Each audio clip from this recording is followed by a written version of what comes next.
दोस्तों, स्वागत है आप लोगों का अपने चैनल हिंदी एकेडमी पर।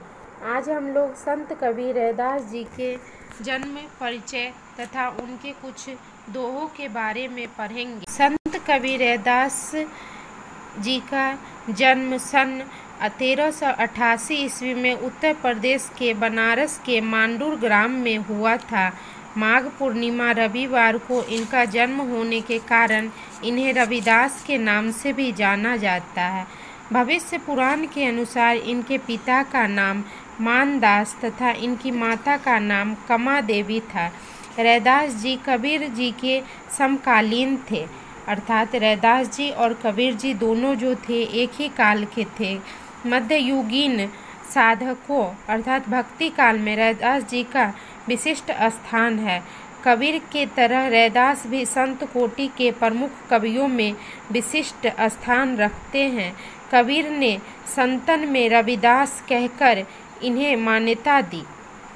मूर्ति पूजा, तीर्थ यात्रा जैसे दिखावों में रैदास जी का बिल्कुल विश्वास न था और वे व्यक्ति के आंतरिक भावनाओं और आपसी भाईचारों से ही सच्चा धर्म मानते थे।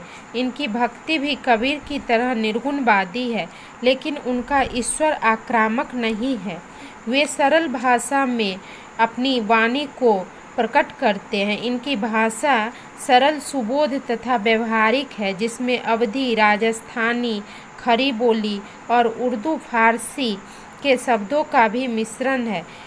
इनकी भाषा में उपमा और रूपक अलंकार विशेष प्रिय रहे हैं। सीधे सादे पदों में संत कबीर ने हृदय के भाव बड़ी सफाई से प्रकट किए हैं।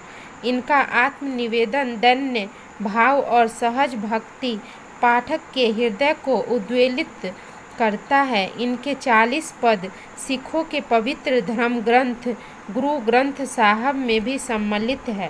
कहते हैं मीरा के गुरु रैदास ही थे।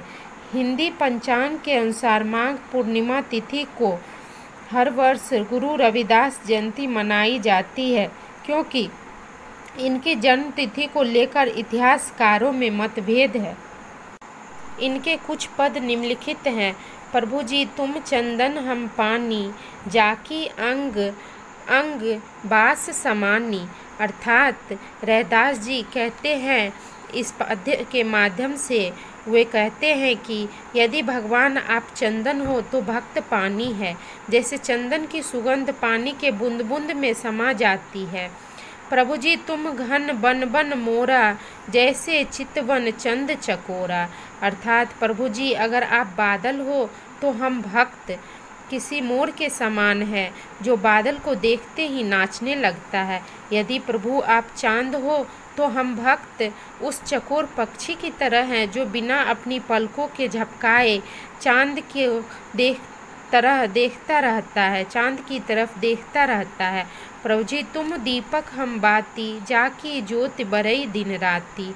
अर्थात इस पद का अर्थ है कि जब तक परमात्मा की कृपा है तब तक आत्मा है। प्रभु जी आप अगर दीपक हो तो भक्त बाती है, जिसकी ज्योत प्रकाश दिन रात जलती है। यानी रैदास जी एक परस्पर निर्भरता का प्रबंध करते प्रतीत होते हैं। प्रभु जी तुम मोती हम धागा, जैसे सो नहीं मिलत सुहागा।